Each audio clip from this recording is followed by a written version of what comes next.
Hello students, we have already completed one chapter of physics, which is chapter number 10, light. Now today I am going to start with chapter number 12, electricity. So chapter 12, electricity. Okay. Now why I am starting this chapter 12? Because some schools will start with chapter 10. And some schools will start with chapter 12. Chapter 12 is the most lengthy chapter of your textbook. Okay? Chapter 12 थोड़ा ज़्यादा lengthy है, tough नहीं है, ठीक है? ज़्यादा tough समझने की ज़रूरत नहीं है, कोई भी चैप्टर को आपको टफ कंसिडर करने की ज़रूरत नहीं है, क्योंकि माइंडसेट नहीं बनाना है कोई भी चैप्टर को लेके.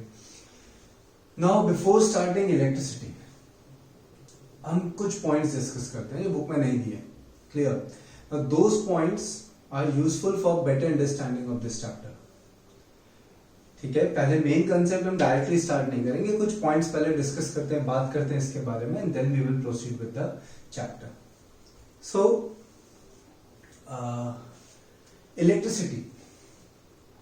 इलेक्ट्रिसिटी की कंसेप्ट पे रिसर्च करने या कंसेप्ट डेवलप करने में, और suppose you have already studied sound in your 9th standard, उसके कंसेप्ट डेवलप करने में डिफरेंस क्या है कि साउंड है.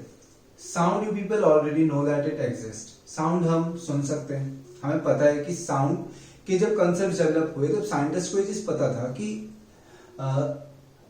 Means everyone can listen, so they already know that there is something like sound. तो उस पे कंसेप्ट डेवलप करना इज इजियर. बट इलेक्ट्रिसिटी एक ऐसा कंसेप्ट है, आप सोचो कि जब इलेक्ट्रिसिटी डिस्कवरी नहीं हुई थी, मतलब जब इलेक्ट्रिसिटी का कुछ भी नहीं, कोई भी एविडेंस नहीं था, कुछ भी नहीं था, at that time which thing led to scientist to think about this concept. कौन सी ऐसी चीज थी जिससे साइंटिस्ट को लगा कि नहीं, इलेक्ट्रिसिटी जैसा कुछ हो सकता है. बिकॉज इलेक्ट्रिसिटी की जो एप्लीकेशन है बहुत सारी, आज आप कोई भी चीज देखो सब में इलेक्ट्रिसिटी यूज होती है. Clear? Everything requires energy. Clear? Your phone requires energy, क्योंकि बैटरी में उसको चार्ज करना होता है. So everything requires energy. तो इलेक्ट्रिसिटी जैसा कंसेप्ट फॉर्म कैसे हुआ, मतलब उसके कंसेप्ट पे रिसर्च कैसे हुई, उसके कंसेप्ट फर्दर डेवलप कैसे हुए, उसकी बात करते हैं पहले. सो इलेक्ट्रिसिटी को हम क्या बोलेंगे? Electricity is a form of energy. Electricity क्या है? It is a form of energy. So energy क्या होता है? What is energy? Energy is the ability to do any work. Energy क्या होता है? Ability to do any work. तो scientist को ऐसी कौन सी चीज मिल गई जिससे उन्हें पता चला कि इसमें वर्क करने की एबिलिटी है. अगर कोई भी चीज वर्क कर सकता है तो उसके पास एनर्जी है, वो एनर्जी का एक फॉर्म है. तो साइंटिस्ट को ऐसी कौन सी चीज मिली जिससे उन्हें पता चला कि ये एक वर्क करने की कैपेबिलिटी रखती है, और उसको फर्दर क्या नाम दिया गया? इलेक्ट्रिसिटी. तो देखो, एक बहुत ही सिंपल चीज है कि suppose if you rub a scale, आपके पास एक स्केल है, if you rub that scale on an oily scalp. आपका स्कैल्प थोड़ा सा ऑयली है, नेचुरली ग्लैंड्स ऑयल तो सिक्रीट करते ही. सो सपोज आपका स्कैल्प थोड़ा ऑयली है और आप उस पर रब करो. स्केल रब करते हैं और उसके बाद उस स्केल को स्मॉल पेपर पार्टिकल्स के पास रखो. Then those paper particles will get attracted by the scale. क्या होगा? जो पेपर पार्टिकल्स हैं वो क्या हो जाएंगे? अट्रैक्ट हो जाएंगे स्केल पे. ये सब आपने देखा होगा. क्या करना है? स्केल को ऑयल स्केल पे रब करो, छोटे छोटे पेपर पार्टिकल्स के पास में स्केल को रखो, तो पेपर पार्टिकल्स क्या होंगे? अट्रैक्ट होंगे. तो अब अट्रैक्शन और रिपल्जन, ये दो चीजें कब पॉसिबल है? कि आपने 9th स्टैंडर्ड में पढ़ा है structure of atom. An atom consists of 3 subatomic particles, electrons, protons and neutrons. ठीक है? तो उनमें चार्जेस होते हैं. क्या होते हैं? चार्जेस होते हैं. जैसे इलेक्ट्रॉन के पास एक नेगेटिव चार्ज है, प्रोटॉन के पास पॉजिटिव चार्ज है, न्यूट्रॉन क्या है? चार्जलेस. तो हमने देखा कि उस स्केल को जब हमने रब किया तो स्केल पेपर को अट्रैक्ट कर रहा है. तो स्केल पे क्या आ गए? चार्जेस आ गए. कहां से आ गए? आपकी ऑयली स्कैल्प पे. तो तब साइंटिस्ट को यह पता चला कि जो चार्जेस हैं वो एक जगह से दूसरी जगह पर मूव कर सकते हैं और स्टोर भी कर सकते हैं. जैसे आपके ऑयली स्कैल्प पे चार्जेस थे, आपने स्केल टच करा तो वो स्केल पे आ गए। तो चार्जेस को हम मूव कर सकते हैं, चार्जेस एक जगह स्टोर भी हो सकते हैं। अब चार्जेस की क्या प्रॉपर्टी होती है? What are charges? Charges, they are a physical property of any matter which enables any matter to show attraction और रिपल्शन। कोई भी मैटर अट्रैक्ट या रिपेल कर सकता है। इलेक्ट्रॉन्स और प्रोटॉन्स जो उसके हैं वो अट्रैक्शन और रिपल्शन शो कर सकते हैं। जैसे मैग्नेट्स हैं, ठीक है, मैग्नेट्स पे बाद में आएंगे, अभी नहीं, अभी सोचना ही नहीं मैग्नेट्स के बारे में, ठीक है। तो इलेक्ट्रॉन्स प्रोटॉन्स अट्रैक्शन और रिपल्शन शो कर सकते हैं। अब साइंटिस्ट को ये पता चल गया था that these charges can be stored. तो अब उन्हें पता चला कि अट्रैक्शन और रिपल्शन से क्या प्रोड्यूस होता है? फोर्स। और फोर्स के थ्रू हम क्या कर सकते हैं? वर्क कर सकते हैं। फोर्स के थ्रू हम क्या कर सकते हैं? वर्क कर सकते हैं। आपने 9th स्टैंडर्ड में पढ़ा है what is work? Force into displacement. तो फोर्स तो लगा ही रहे हैं, तो हम फोर्स के थ्रू क्या करा सकते हैं? वर्क करा सकते हैं। और वर्क करा सकते हैं मतलब वो क्या हो गया? एक फॉर्म ऑफ एनर्जी हो गया। तो मैंने यहां पे क्या बोला आपको कि चार्जेस प्रेजेंट है हर जगह। चार्जेस को हम स्टोर कर सकते हैं, चार्जेस को मूव कर सकते हैं। फॉर एग्जाम्पल ब्लैंकेट है आपके पास, ब्लैंकेट फोल्ड किया हुआ है, ब्लैंकेट है, एकदम से आप कभी कभी ब्लैंकेट को ओपन करो तो स्पार्क होता है थोड़ा सा।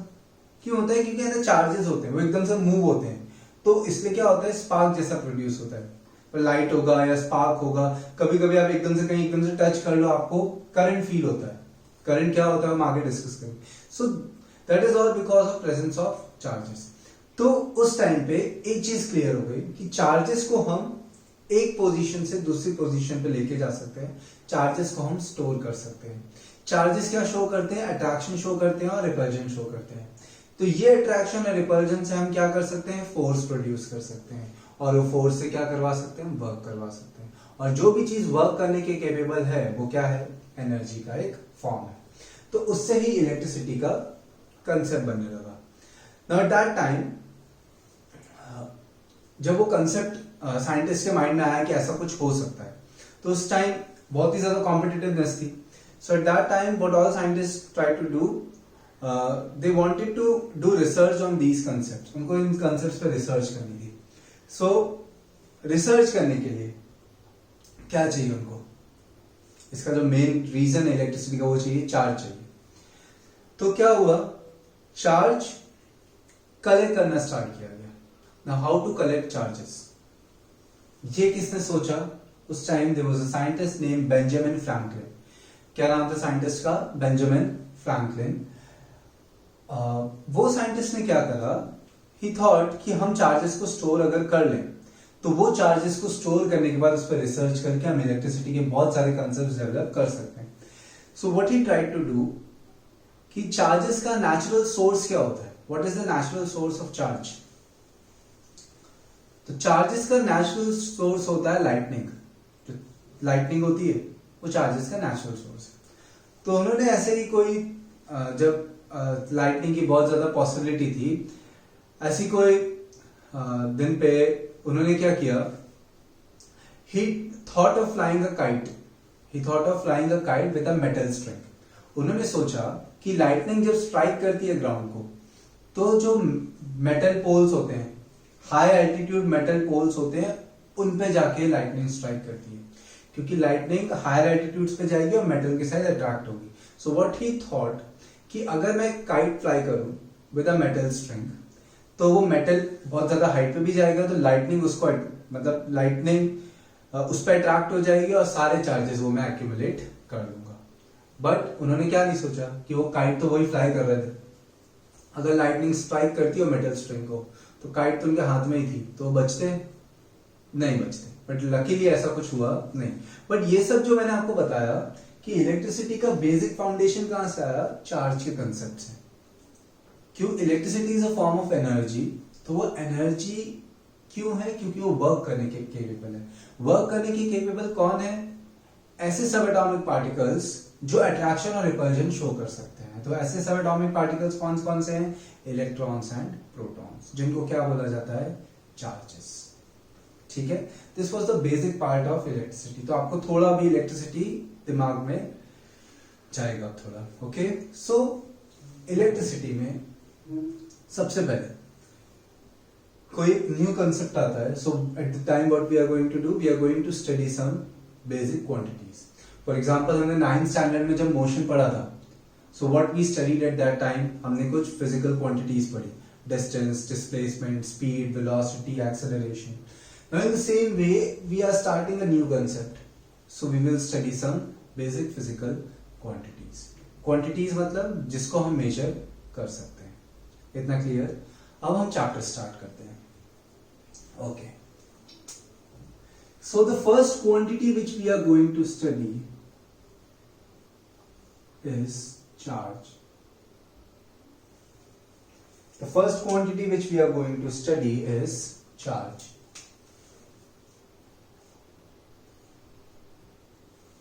चार्ज का सिंबल क्या है? Q, capital Q.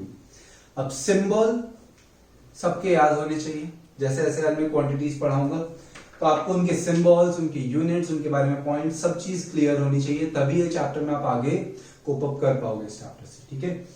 So the first quantity, the basic quantity which we are going to study in electricity is charge. Symbol of charge is capital Q. अब बात करते हैं चार्ज क्या होता है.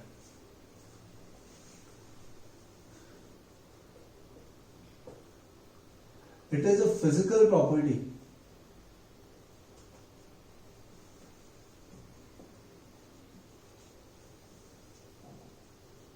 of any matter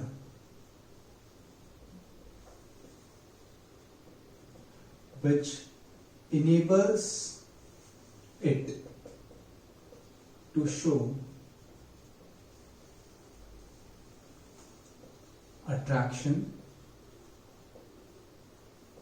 or repulsion. Okay, it is a basic property of any matter which enables it to show attraction or repulsion. ये charge होता है. कोई भी मैटर है, अंदर इलेक्ट्रॉन्स, प्रोटॉन्स प्रेजेंट हैं, ठीक है, तो भी हर एक बॉडी दूसरे को अट्रैक्ट नहीं कर रही है.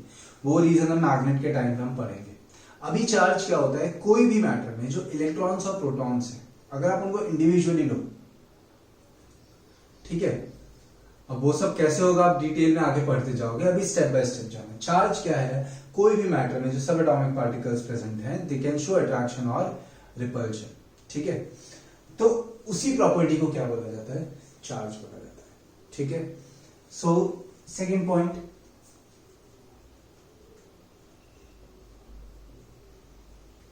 charges are of two types. First is proton, which has a positive charge, and second is electron, which has a negative charge. There are two types of charges, protons and electron.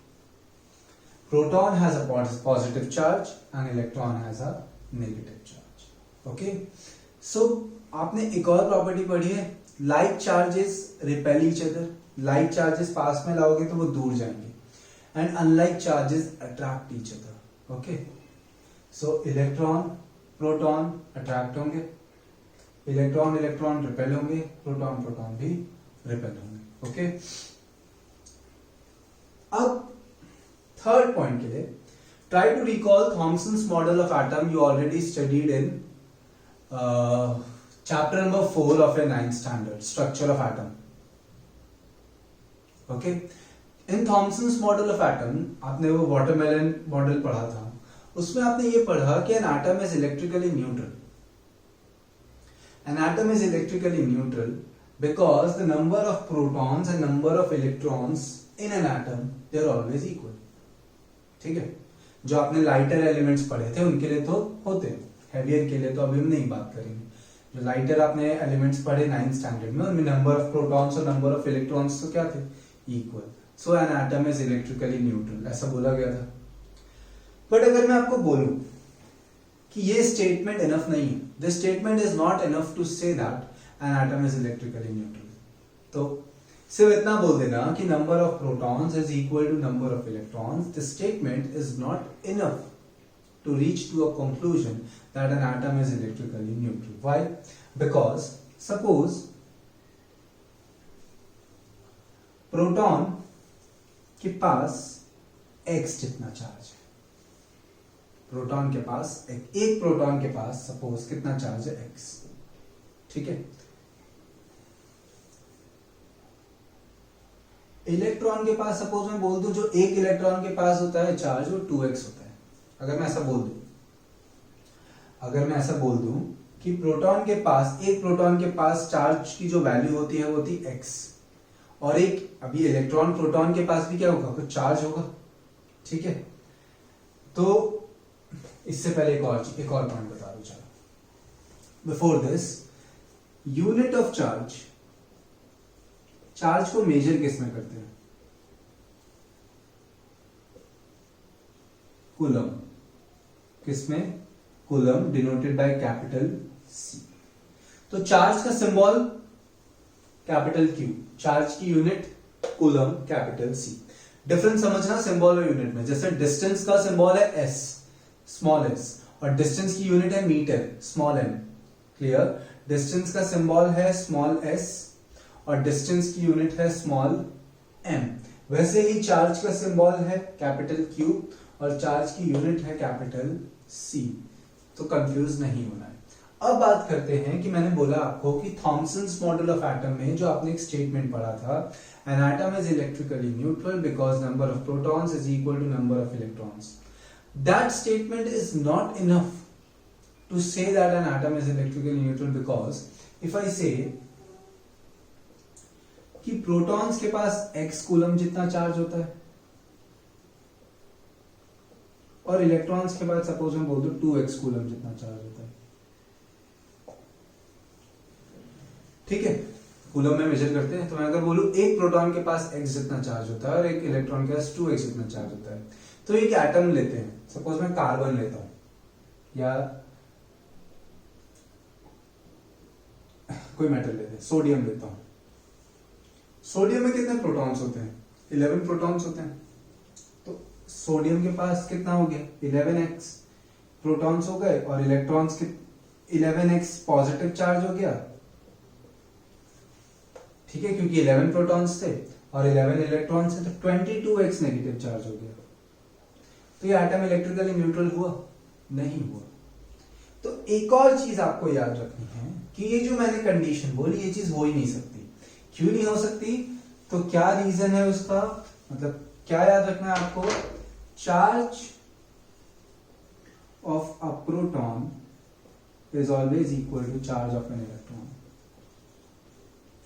एक proton के पास जितना charge है और एक electron के पास जितना चार्ज है, दोनों हमेशा इक्वल होते हैं। दोनों की एक फिक्स वैल्यू है, वो वैल्यू भी बताऊंगा मैं आपको। Clear, charge of a proton is always equal to charge of electron and number of protons they are always equal to number of electrons. सो ये दोनों स्टेटमेंट से पता चलेगा कि an atom is electrically neutral. तो नाइन्थ में क्या मिस किया था, charge of a proton is equal to charge of an electron. Proton के पास जितना चार्ज होता है उतना ही इलेक्ट्रॉन के पास होता है। The only difference is polarity, मतलब साइन। प्रोटॉन के पास पॉजिटिव चार्ज है, इलेक्ट्रॉन के पास नेगेटिव चार्ज है, तो दोनों एक दूसरे को नलीफाई कर देते हैं, एटम क्या हो जाता है, न्यूट्रल। बट वो जो चार्ज की वैल्यू है उसको, वो वैल्यू दोनों के लिए सेम है, ठीक है। इसमें पॉजिटिव लेंगे, इसमें नेगेटिव लेंगे, बस इतना डिफरेंस है। सो चार्ज ऑफ अ प्रोटॉन और एन इलेक्ट्रॉन, उसको डिनोट करते हैं स्मॉल ई से। जो चार्ज है प्रोटॉन के पास और इलेक्ट्रॉन के पास, उस एक प्रोटॉन के पास या एक इलेक्ट्रॉन के पास, उसको डिनोट करते हैं किससे, स्मॉल ई से। उसकी वैल्यू है 1.6 इंटू 10⁻⁻19 कूलम।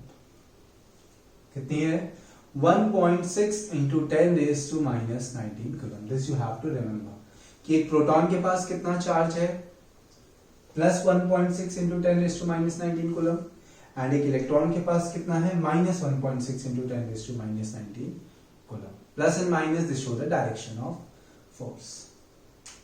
क्लियर।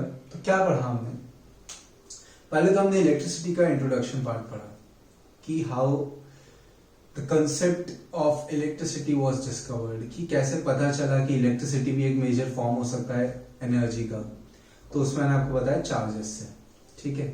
फिर कैसे ये कंसेप्ट डेवलप होने लगे उसके बारे में मैंने बताया, हिस्ट्री बताई थोड़ी आपको। उसके बाद we studied the very basic quantity related to electricity which is charge.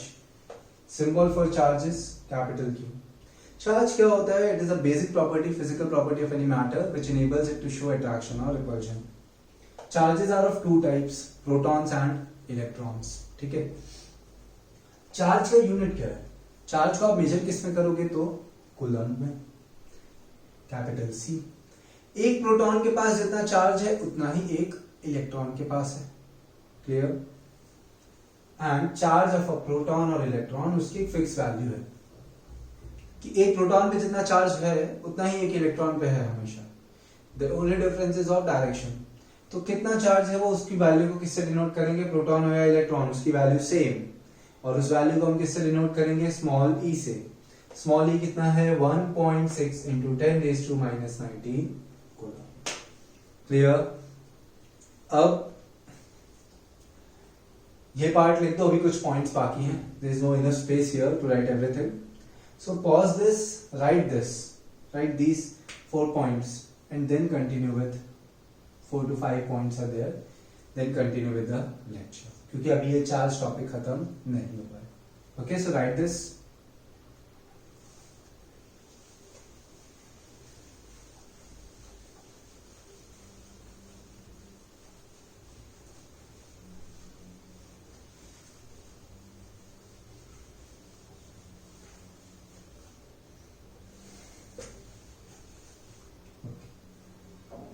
अब चार्ज से पूछेंगे क्या? चार्ज टॉपिक से अब हर एक टॉपिक में आपको बताते जाऊंगा इलेक्ट्रिसिटी में कि क्या क्या आ सकता है, क्लियर। तो चार्ज से ये वैल्यूज तो सब न्यूमेरिकल में यूज होंगी, कैसे यूज होंगी वो भी डिस्कस करेंगे अभी। बट चार्ज से जो क्वेश्चन पूछा जाता है 1 मार्क क्वेश्चन, वो कौन सा होता है? सो नेक्स्ट पॉइंट, उसी में आपको आगे कंटिन्यू करना है, उसी टॉपिक में, क्लियर।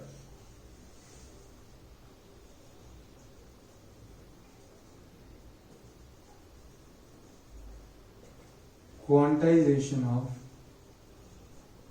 चार्ज।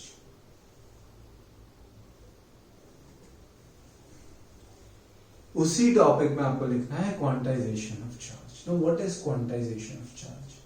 सो देखो, suppose we have a system means कुछ भी हो सकता है, कंडक्टर। सपोज आपके पास एक कंडक्टिंग वायर,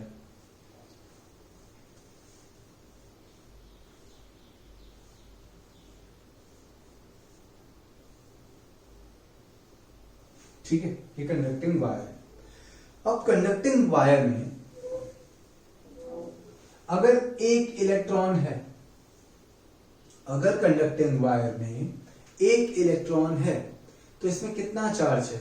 आपने लास्ट पॉइंट जो अभी लिखा था, चार्ज ऑफ एन इलेक्ट्रॉन और proton is 1.6 into 10⁻⁻19 coulomb. So if in a conductor there is 1 electron, एक इलेक्ट्रॉन है यहाँ पे, कैसे है वो अभी जाने दो, सोचना ही नहीं है, वो है बस इतना मान लो। यहाँ पे एक इलेक्ट्रॉन है तो कितना चार्ज है इस कंडक्टर में? कितना है? 1.6 इंटू 10⁻⁻19 कूलम। अगर यहाँ पे 2 इलेक्ट्रॉन्स होते तो कितना चार्ज होता? एक इलेक्ट्रॉन की जगह 2 इलेक्ट्रॉन होते तो कितना चार्ज होता है यहाँ पे? इंटू 2। अगर 2 की जगह 3 होते तो इंटू 3, और अगर ऐसे ही n इलेक्ट्रॉन्स होते तो into n। Now my question is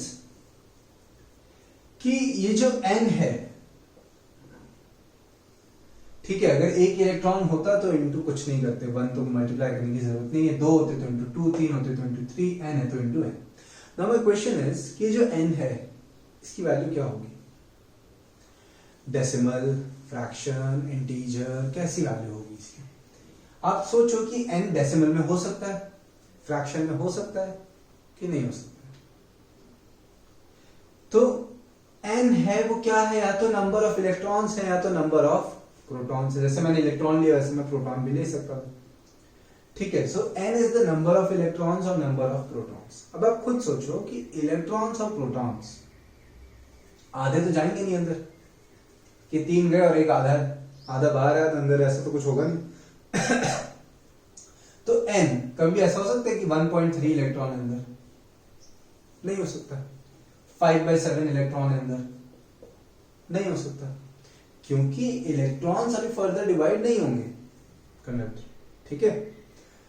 so n, जहां पे हमेशा n की जो वैल्यू होगी वो हमेशा कैसी होगी, इंटीजर ही होगी। क्या होगी, इंटीजर ही होगी। क्लियर। तो क्वांटाइजेशन ऑफ चार्ज का मतलब क्या है वो लेते हैं। Total charge in a system means any conductor or anything, ठीक है। total charge in a system is always an integral multiple of charge of an electron or proton. Total charge in a system, अब इसको mathematically लिखते हैं तो ज्यादा आपको clear होगा। Total charge in a system, कोई भी एक सिस्टम है उसमें टोटल चार्ज को किससे डिनोट करेंगे हम, क्यू से, कैपिटल क्यू। चार्ज किससे डिनोट होता है, कैपिटल क्यू। वो आपको कैसे मिलेगा, अगर आप एक इलेक्ट्रॉन और एक प्रोटॉन के पास जितना चार्ज है, कितना चार्ज है, स्मॉल ई जितना, स्मॉल ई की वैल्यू क्या है 1.6 इंटू 10⁻⁻19 कूलम, ठीक है। वो प्लस भी हो सकती है और माइनस भी हो सकती है, इतना क्लियर। प्रोटॉन है तो प्लस, इलेक्ट्रॉन है तो minus. Total charge in a system is always an integral multiple. तो Q इक्वल टू एक इलेक्ट्रॉन और एक प्रोटॉन में जितना चार्ज है उसमें मैं अगर n मल्टीप्लाई कर दूं, क्या मल्टीप्लाई कर दूं, n, तो हमें क्या मिल जाएगा, टोटल चार्ज। एक इलेक्ट्रॉन और एक प्रोटॉन के पास जितना चार्ज है वो कितना है, स्मॉल ई जितना। ये वैल्यू कभी भी चेंज होगी नहीं। उसमें मैं अगर n मल्टीप्लाई कर दूं, n is the number of protons और इलेक्ट्रॉन्स, तो मुझे क्या मिलेगा, Q, टोटल चार्ज। और ये n हमेशा क्या होगा, इंटीजर होगा। इसीलिए क्या बोला, total charge in a system is always an integral multiple. n क्या है, इंटीजर है, तो इसको क्या बोलेंगे, इंटीग्रल मल्टीपल, मतलब मल्टीप्लिकेशन बीच में, of charge of an electron और proton. Charge of an electron और प्रोटॉन को किससे डिनोट करते हैं, स्मॉल ई से, ठीक है। कोई भी सिस्टम में जो टोटल चार्ज होगा वो हमेशा एक प्रोटॉन और इलेक्ट्रॉन के चार्ज का इंटीग्रल मल्टीपल होगा। And this statement is known as quantization of charge. Quant का मतलब क्या होता है, क्वांटिटी, क्वांटिटी। तो how do we quantify charge, charge को मेजर कैसे करते हैं, तो ऐसे, total charge of any system is an integral multiple of charge of an electron और proton. So this will be the 1 mark question, ठीक है। What is quantization of charge आ सकता है चार्ज में से, तो आपको ये डेफिनेशन लिख देनी है, मैथमेटिकल फॉर्म लिख देना है। क्लियर। आपको इस कंसेप्ट से समझ आ गया कि क्यों n इंटू हमने e किया था। तो ये फिगर बनाने की जरूरत नहीं है एग्जाम में, अपने रेफरेंस के लिए अपने नोटबुक में बनाना हो so you can draw, but exam में कोई जरूरत नहीं। सो चार्ज टॉपिक क्लियर, ठीक है। चार्ज पहली फिजिकल क्वांटिटी हमने इलेक्ट्रिसिटी में पढ़ी। चार्ज का सिंबल कैपिटल Q। चार्ज में हमने कुछ पॉइंट्स पढ़े, उसकी डेफिनेशन पढ़ी, टाइप्स ऑफ चार्जेस पढ़े, उसकी यूनिट पढ़ी, then charge of proton equals to charge of electron, फिर E की वैल्यू पढ़ी, and then we studied quantization of charge, ठीक है। अब आगे बढ़ते हैं। हमने एक फॉर्मूला पढ़ा है, इस चैप्टर में कितने फॉर्मूले हैं, 14 फॉर्मूले हैं। कितने फॉर्मूले हैं, 14। तो हम जैसे जैसे फॉर्मूले पढ़ते जाएंगे वैसे वैसे उसके न्यूमेरिकल भी करते जाते हैं, ठीक है।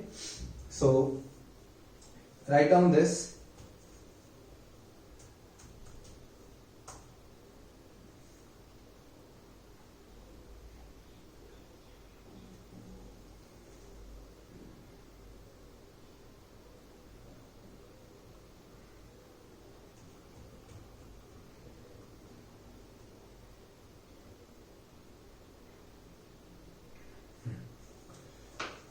So after writing this, you have to open your NCERT textbook.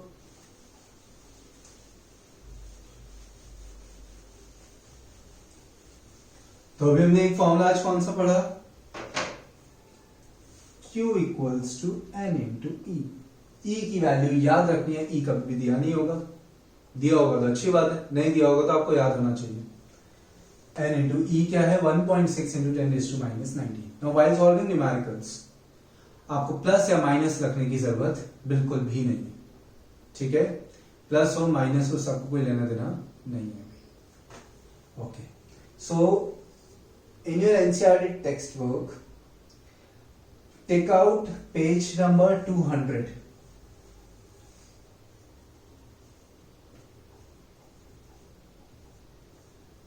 Take out page number 200. In that, 3 in-text questions are given. अभी हमारा जो टॉपिक हुआ है सिर्फ एक हुआ है, चार्ज. ठीक है, मैं थोड़ा डिफरेंट फ्लो में लेके जाऊंगा जिससे कि आपको थोड़ा ज्यादा अंडरस्टैंड हो चैप्टर. तो हमने एक ही क्वांटिटी पढ़ी, चार्ज. उसका जो न्यूमेरिकल है वो सिर्फ एक ही न्यूमेरिकल है, बाकी के 2 कंसेप्ट बाकी हैं. So see question number 3, page 200. Calculate the number of electrons. Number of electrons हमने एक फॉर्मूला पढ़ा. ये यहाँ पे नंबर ऑफ इलेक्ट्रॉन्स क्या होता है? स्मॉल है. तो अब क्या करना है आपको? बहुत सारे फॉर्मूले हैं, तो कैसे करना है?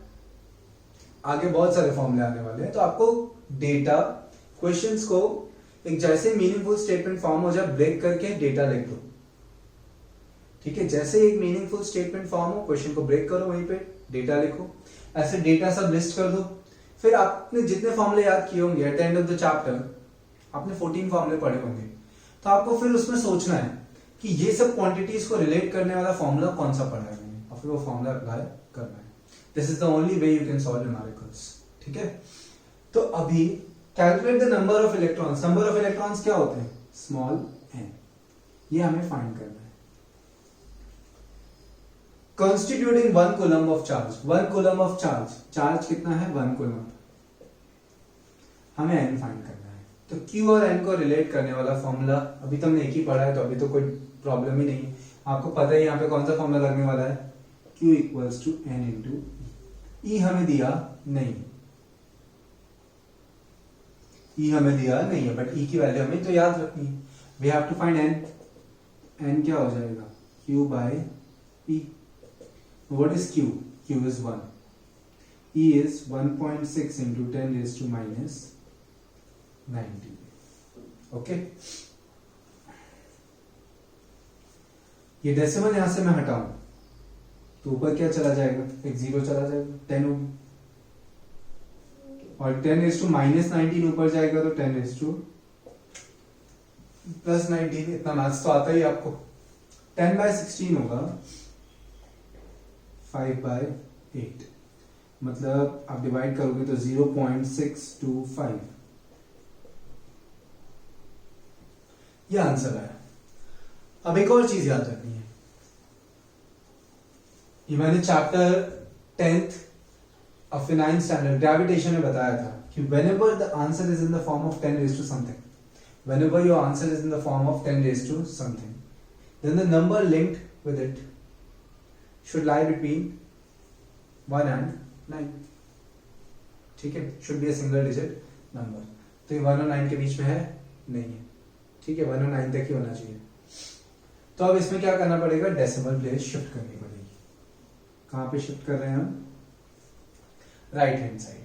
तो ये रूल अगर आप भूल गए हो तो नोटबुक में आप पीछे फिजिक्स की नोटबुक में लिख ही लो कि अगर आप राइट हैंड साइड शिफ्ट करते हो तो जितने प्लेसेस शिफ्ट करते हो उतने प्लेसेस आपको क्या करना है? पावर को माइनस करना है. अगर आप लेफ्ट हैंड साइड पावर को शिफ्ट करते हो तो आपको क्या करना है?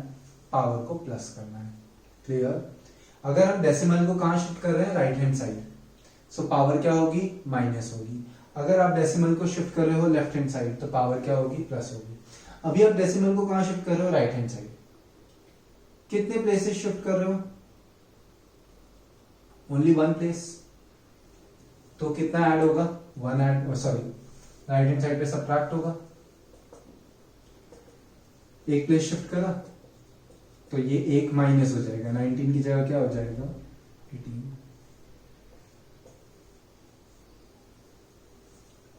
Clear? So this is your final answer. 6.25 into 10 raised to 18 electrons will be there if 1 coulomb charge is present. इतने सारे इलेक्ट्रॉन्स होंगे 1 coulomb चार्ज में. Okay.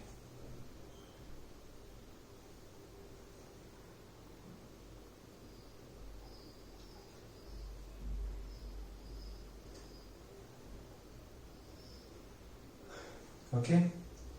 So this was the only question related to this topic. अब आते हैं second quantity पे. Right this, ये notebook में पीछे लिख लो रेफरेंस के लिए.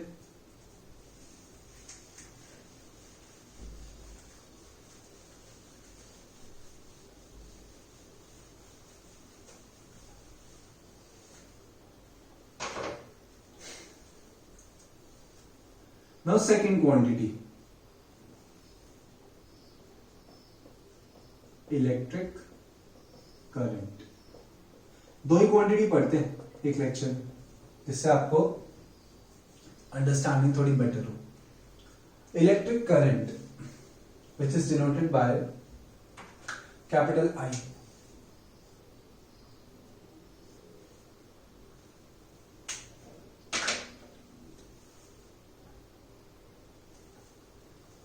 Now what is electric current? Current आपने वर्ड तो सुना है. सो करंट का मतलब होता है, मैं पहले डेफिनेशन लिख देता हूं फिर समझाता हूं. So what is electric current? The amount of charge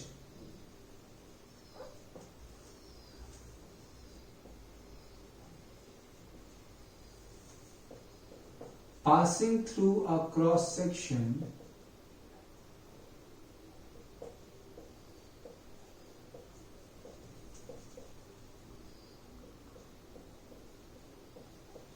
per unit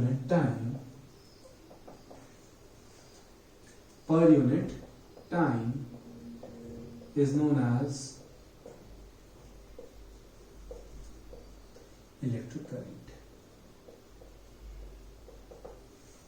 The amount of charge passing through a cross section per unit time is known as electric current. अब देखो, suppose you have a conductor.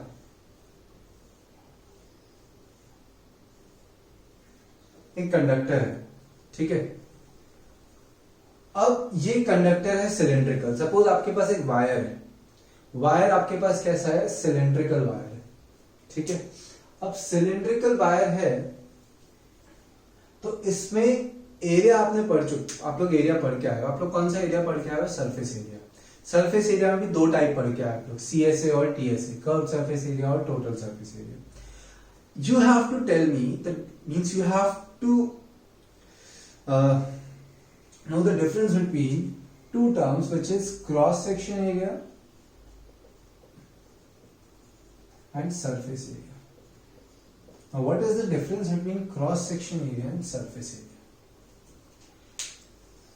तो surface area हमने जो पढ़ा वो था CSA, सिर्फ curve surface ले, टॉप और बॉटम को निगलेक्ट कर दें, दोनों साइड्स को यहाँ पे निगलेक्ट कर दें, तो क्या हो गया? वो curve surface area. Total surface area सब ले लिया. क्रॉस सेक्शन का मतलब क्या होता है? तो क्रॉस सेक्शन मैंने यहाँ पे वर्ड यूज करा है तो उसका मतलब ही पता होना चाहिए कि cross sectional area of cylinder क्या है. तो सिलेंडर है, सपोज ये मार्कर क्या है? सिलेंडर है. इसको मैं कट करूं, इसको मैं यहां से कट कर दूं. अगर मैं यहां से कट कर देता हूं इसको, तो कट करने के बाद जो आगे शेप मिलेगा वो कैसा होगा? सर्कल होगा. यहां पे भी शेप कैसा होगा?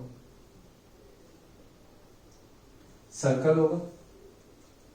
तो वो जो सर्कुलर पार्ट का एरिया होगा जहां से मैंने कट करा, या यहाँ पे भी आप देखो, अगर यहां से सपोज ऐसे कट ही कर दिया है, तो यहाँ पे जो एरिया है वो, यहाँ पे जो पार्ट दिख रहा है आपको कैसा? सर्कुलर है. तो वो सर्कल का जो एरिया है वो क्या होगा? इस सिलेंडर का क्रॉस सेक्शनल एरिया होगा. तो क्रॉस सेक्शनल एरिया का मतलब क्या होता है? कि कोई भी 3D फिगर जिस 2D फिगर में से कार्व की जाती है, कोई भी 3D फिगर जो 2D फिगर में से बनी है, कार्व नहीं, sorry curve is the wrong word, कोई भी 3D फिगर जो 2D फिगर में से बनी, उस 2D फिगर के एरिया को क्या बोलते हैं? Cross sectional area. तो सिलेंडर कौन सी 2D फिगर से बना है? सर्कल। तो cross sectional area of cylinder बोला जाए तो आपको क्या लिखना है? सर्कल का एरिया, मतलब पाई आर स्क्वायर। क्रॉस सेक्शन का मतलब क्या होता है? सिर्फ इसके एक सेक्शन का एरिया। सेक्शन मतलब इसको कट करो तो जो 2D फिगर से फॉर्म हुआ होगा वो सेक्शन दिखेगा। अगर एक क्यूबॉइड होता, क्यूबॉइड को कट करते तो सामने क्या दिखता? रेक्टेंगल दिखता, तो रेक्टेंगल से फॉर्म हुआ है। क्यूब होता तो सामने क्या दिखता? स्क्वायर दिखता। So cross section area of cylinder क्या होगा? Pi r square. Cross section area मतलब एक सिर्फ सेक्शन का एरिया। तो अब देखो करंट की डेफिनेशन मैंने क्या लिखी है? The amount of charge passing through a cross section per unit time is known as electric current. कोई भी सेक्शन से वन एंड से दूसरे एंड पे नहीं, कोई भी एक सेक्शन से जितना चार्ज एक सेकेंड में पास हो जाएगा उसको क्या बोलेंगे? Electric current. कोई भी सेक्शन से एक सेकेंड में जितना चार्ज फ्लो होगा उसको क्या बोला जाएगा? Electric current. Suppose for an example कि इस सेक्शन से 40 कूलम जितना चार्ज 5 सेकेंड्स में फ्लो हो रहा है। Clear? Through this section 40 coulomb charge is passing in 5 seconds. आपको ये डेटा बता दिया, आपको बताना इलेक्ट्रिक करंट कितना है। तो करंट क्या होगा कि अगर 40 कूलम चार्ज 5 सेकेंड्स में पास हो रहा है तो इसमें करंट की वैल्यू कितनी हो गई? तो आपको क्या देखना है कि अगर 5 सेकेंड में 40 कूलम है तो 1 सेकेंड में कितना होगा? 40/5 मतलब 8। तो इसमें करंट कितना है? 8। Clear? What is current? Amount of charge passing through a cross section per unit time. Per unit time means in 1 second. तो जितना चार्ज किसी भी क्रॉस सेक्शन से 1 सेकेंड में पास होगा उस चीज को क्या बोला जाएगा? Electric current. और डिनोट किससे करेंगे? I से। क्लियर? तो यहां पे आपने क्या देखा? For finding out current, what we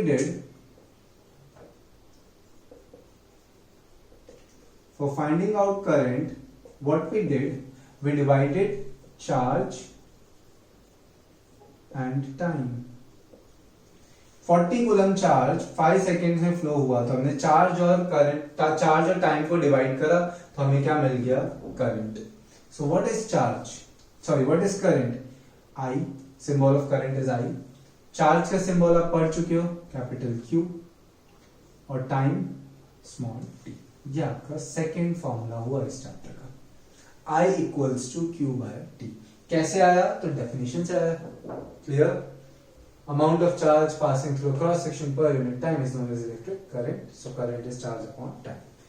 now let's talk about its unit.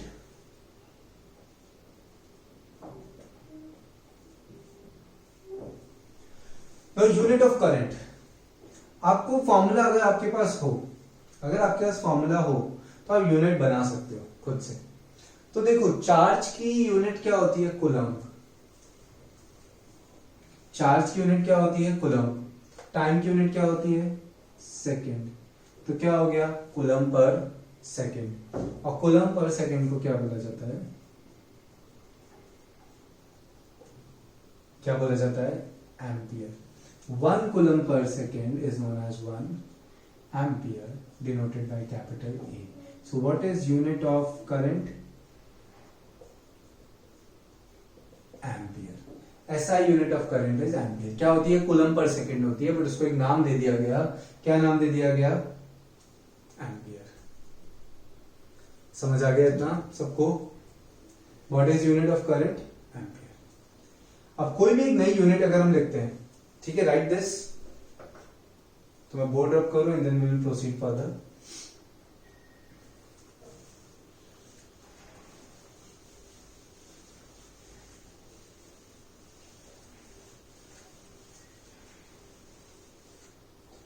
हमने करंट का फॉर्मूला क्या लिखा?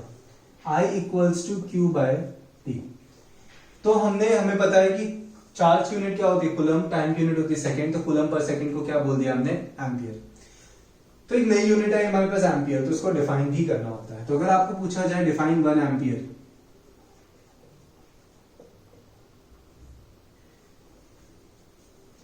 सो 1 एम्पियर क्या है, 1 एम्पियर इज करंट। तो 1 ampere is the amount of current flowing through a cross section if 1 coulomb charge passes through it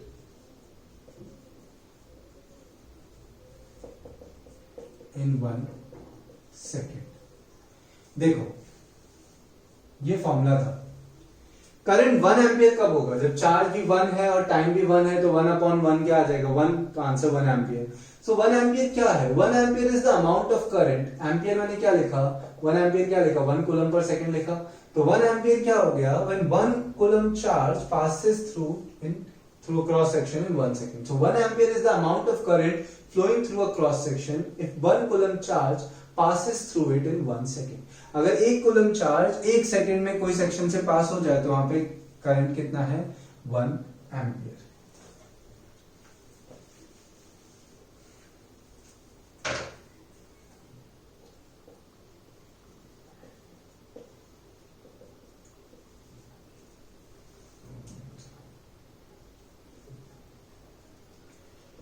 अब जो आप अपने लैबोरेटरीज में एक्सपेरिमेंट करोगे इलेक्ट्रिसिटी की, उसमें जो करंट मिलेगा वो इतना ज्यादा नहीं होगा, एम्पियर में नहीं होगा। तो हम लोग क्या करेंगे, करंट की स्मॉलर यूनिट्स भी देखेंगे।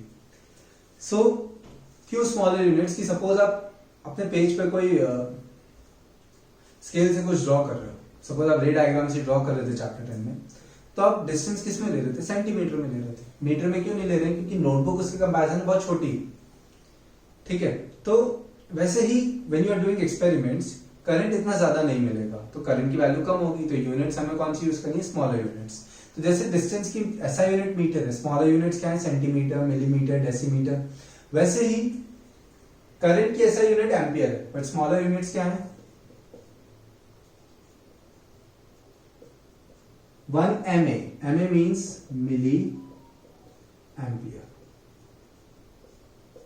ये होता है 10⁻³ एम्पियर। आपको अगर करंट मिली एम्पियर में दिया है और एम्पियर में कन्वर्ट करना है, तो 1000 से क्या करना है डिवाइड, मतलब किससे मल्टीप्लाई करना है 10⁻³ जैसे 1 मिलीमीटर क्या होता है 10⁻³ मीटर होता है, वैसे ही 1 मिली एम्पियर क्या है 10⁻³ एम्पियर। एक और याद रखना है, ये ग्रीक सिंबल है, इसको बोलते हैं म्यू। क्या बोलते हैं, म्यू। 9th में पढ़ा था न्यू फ्रीक्वेंसी के लिए, वैसे ही क्या है म्यू है, बट यहां पे क्या बोला जाएगा माइक्रो एम्पियर। ये ग्रीक सिंबल का नाम है म्यू, वैसे इंग्लिश अल्फाबेट है एम, वैसे ग्रीक सिंबल है म्यू, ग्रीक अल्फाबेट, बट यहां पे किसके लिए यूज हो रहा है, माइक्रो को शो करने के लिए, और इसको एम्पियर में कन्वर्ट करना हो तो 10⁻⁶ ampere. Clear, these are the conversions. अब इसके न्यूमेरिकल्स देख लेते हैं।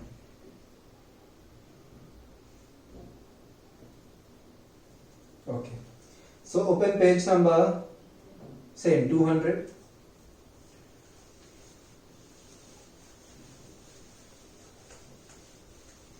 जब भी लिखा था तो पॉज करके आपको लिख लेना, ये बार बार मैं बोलूंगा नहीं।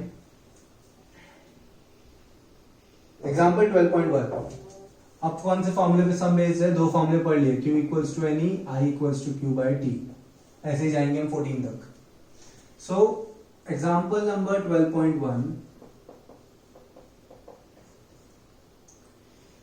Page number 200।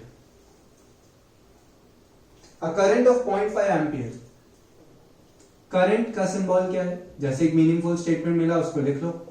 A current of 0.5 ampere, I = 0.5A is drawn by a filament of an electric bulb for 10 minutes। Time कितना है 10 minutes। Now everything should be in SI units, so minutes को सेकंड्स में change करेंगे तो 600 seconds होगा, 1 minute 60, तो 10 minute 600. You have to find the charge.